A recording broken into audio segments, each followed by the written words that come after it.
কেমন আছো তুমি? কে আপনি? এত সহজে ভুলে গেছো আমাকে তুমি? ফালতু কথা বাদ দেন, কে আপনি সেটা বলেন। এত তাড়াতাড়ি ভুলে যাবা কখনোই ভাবিনি। আজব তো, কে আপনি আর কি চান আমার কাছে? এত তাড়াতাড়ি সবকিছু ভুলে গেছেন? আচ্ছা, কি আপনি পরিচয় দিবেন নাকি ফ্যালিস্ট তাইকা ডিলিট করে দিব? কোনটা? এক সময় একটু কথা বলার জন্য কতই পাগলামি করতেন, আর এখন ফ্রেন্ড লিস্ট থেকে ডিলিট করে দেওয়ার জন্য পাগল হয়ে গেছেন। সরি, আপনার কোথাও ভুল হচ্ছে। আমাকে চিনতে পারো নাই? আমি তোমার পায়েল। কোন পায়েল? এক সময় তোমার জান ছিলাম, ওই পায়েল আমি।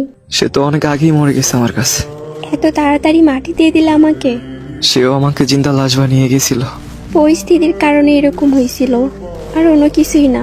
প্রত্যেকটা মানুষ এইভাবেই ছেড়ে চলে যায়, পরিস্থিতি তো একটা বাহানা।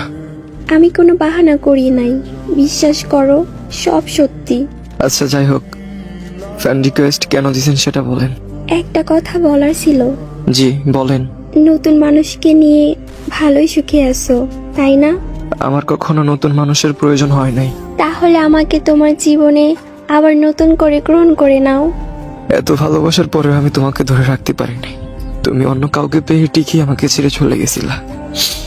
আজকে তোমাকে আমি মাফ করে আমার লাইফে আবার আনি, ঠিকই তুমি অন্য কাউকে পেয়ে আবার আমাকে ছেড়ে চলে যাবা। তোমার মতো বেইমানের জায়গা নাই আমার লাইফে।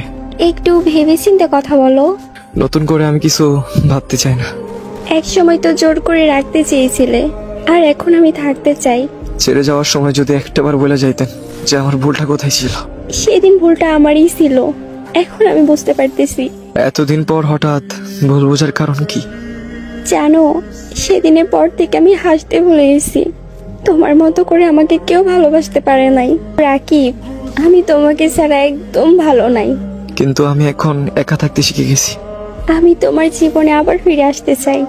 নো, নেভার, কখনোই সম্ভব না এটা। আল্লাহ হাফিজ।